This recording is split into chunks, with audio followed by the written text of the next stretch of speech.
Ouais, on était plus efficace ce soir, on a quand même encore beaucoup d'occasions de but quand même. Après, on ne va pas non plus être trop prétentieux, je suis vraiment content du match parce qu'on a vu ce soir un très bon match avec deux bonnes équipes qui ont toujours cherché à jouer vers l'avant. Valenciennes nous a posé des problèmes jusqu'au bout, on l'a bien vu en menant 3-1, on n'était toujours pas tranquille et du coup à 3-2 je ne vous dis pas. Donc il a même fallu marquer un quatrième but pour être rassuré. Donc voilà, c'est ce que j'attendais. Et je souhaite que ce match-là à domicile puisse nous décoincer un petit peu, même si on en avait gagné 2 auparavant. Je pense que celui de ce soir, il est quand même plus enlevé. C'est un peu l'opposé finalement de ce que vous avez produit depuis le début de saison. Vous n'aviez jamais encaissé de but à la maison, là il y en a 2. Vous aviez du mal à marquer, vous en mettez 4. C'est un peu l'inverse. Ouais, sur les 2 buts, franchement, le premier, on fait une déviation, après Brice fait un super arrêt. Bon, après, c'est Robaille qui marque, donc il suit bien.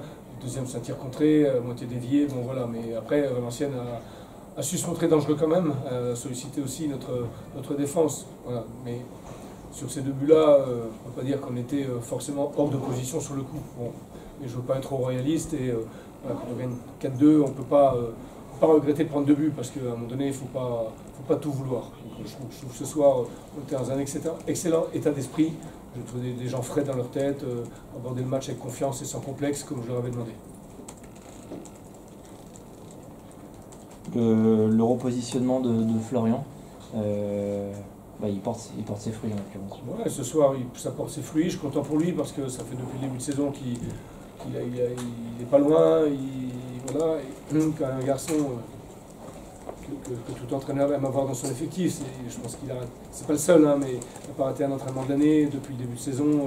C'est un garçon qui est toujours présent, il aime le foot. Donc voilà, je suis très content, très content pour lui qu'il ait pu trouver les filets ce soir. C'est une belle récompense. Malek Chardy aussi très revenant aujourd'hui. Mais Malek, il fait du Malek, voilà, et on aime quand il est comme ça. Voilà. Après, il faut qu'il reste bien dans son registre, qu'il ne sorte pas de son registre. Toujours le danger de s'enflammer quand on mène 3-1. Je trouve qu'à un moment donné, de temps en temps, on joue à la baballe, on bidouille un petit peu, du coup on prend un deuxième but et on se remet le feu pendant 10-15 minutes. Est-ce que vous avez des nouvelles de Abou Demba et de Nabi? Abou, il a pris un adversaire sur le genou globalement en contrant. Si j'ai bien compris, c'est le ligament latéral interne qui est un peu tiré. Et puis Eric a ressenti une petite pointe aux ischios. J'en sais pas plus.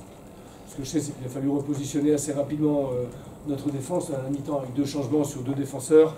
Et là, on n'aime pas trop ça. Bon, heureusement, le restant de l'équipe s'est chargé de ne pas m'obliger à trop me gratter la tête pour faire un changement improbable.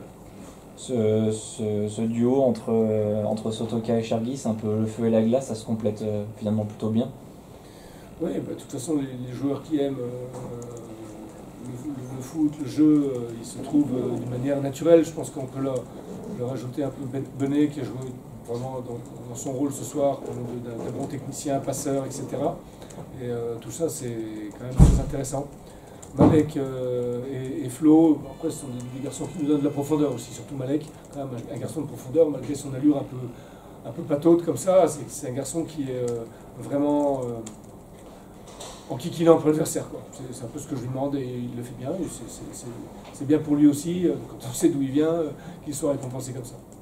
Parmi les points positifs, il y a aussi l'apport des remplaçants. Taravel ou Daniel Ngog qui rentrent alors qu'ils n'étaient pas prêts forcément à rentrer et ils ont beaucoup apporté. De toute façon, on n'a pas toujours le temps et le loisir de préparer nos remplaçants. Donc là, il a fallu se préparer à la hâte. Un peu moins de Nico Taravel parce qu'à la mi-temps, on avait quand même anticipé. Donc lui, il a pu bénéficier quand même d'un échauffement. Et puis bon, en plus, il marque son premier but en Ligue 2. Donc c'est une soirée où il y a plein de points positifs. Donc il faut surfer dessus, il faut profiter. À partir de demain, se remettre au travail pour préparer la réception de Brest. S'il y a un seul point négatif, c'est peut-être l'infirmerie qui commence petit à petit à se remplir, ou ça ne t'inquiète pas plus que ça? Non, parce qu'on va récupérer aussi. Max Pano, ça avance bien. Larbi, ça avance bien. Bon, on en a perdu quelques-uns au passage, mais on avait aussi trop de réussite sur nos blessés depuis le début de saison. On avait quasiment 0 blessé, c'est impossible. Et à un moment donné, il faut que ça pète un petit peu. Moi, ça ne m'inquiète pas, parce qu'on a pas mal de joueurs polyvalents, à l'image d'un Daddy Ngog, qui peut jouer à peu près à tous les postes. Arsène Logo peut jouer à beaucoup de postes. Voilà, et c'est pas les seuls, donc on peut facilement déplacer. C'est sûr qu'après, si on perd les 4 défenseurs centraux, c'est un autre problème.